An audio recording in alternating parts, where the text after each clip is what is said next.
Shalom. Let's go into vows. People make vows. Let's go to Numbers 30.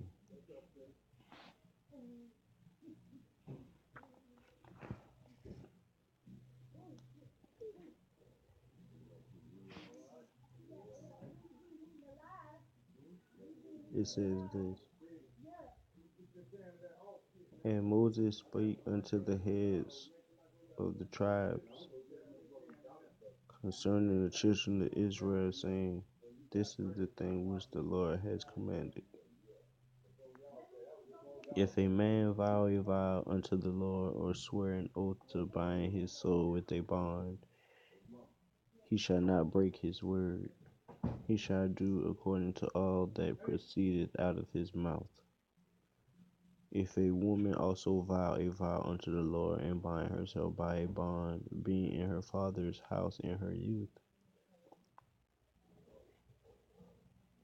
that her father hear her vow, that her bond wherewith she has bound her soul, and her father shall hold his peace at her, then all her vows shall stand, and every bond wherewith she has bound her soul shall stand.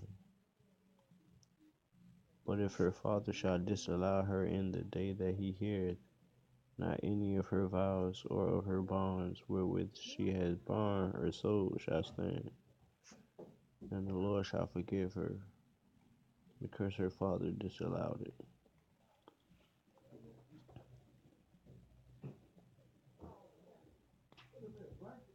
This is saying, if a woman lives in her father's house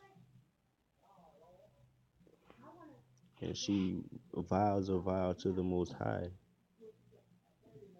out of her mouth, and her father hears her father can say yes or no to this vow. Her father can say yes or no to this vow. But a man vow is like automatically yes to the Most High. But that says if a woman lives with her father. Verse 6. And if she had at all an husband, when she vowed or uttered out of her lips, where she bound her soul, and her husband heard it and held his peace at her in the day that he heard it, then her vow shall stand, and her bonds wherewith she bound herself shall stand. But if her husband disallow her on the day that he heard it, then he shall make her vow which she vowed, and that which she uttered with her lips, wherewith she bound her soul, of none effect, and the Lord shall forgive her. So now this is saying that even if her father disallowed it, her father can say yes or no to her vows, and her husband can say yes or no to her vows. And if they say no, then her vows do not count. Her vows do not count. This is if she's in her father's house or has a husband. Okay, verse 9. But every vow of a widow and of her that is divorced, wherewith they have bound their soul, shall stand against her. So now if she's a widow or if she's divorced, then her vows are for her and they stand for her to the Most High.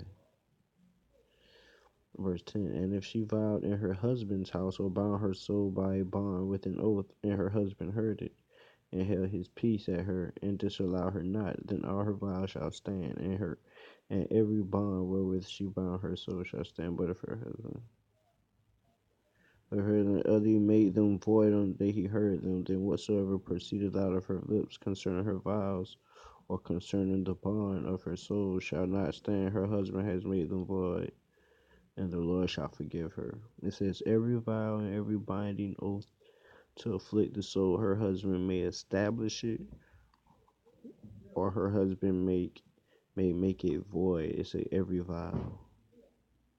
It said the husband establish it or make it void. Every vow, every single vow, the husband establish it or make it void. Everything you want to do, everything you want to do, the husband make it void or establish it.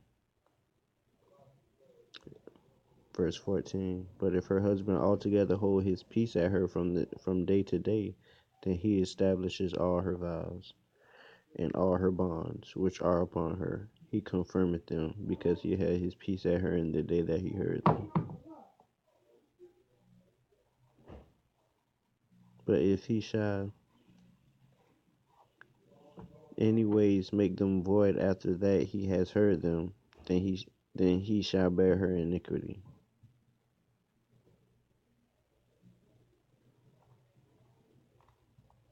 So I believe that's saying if he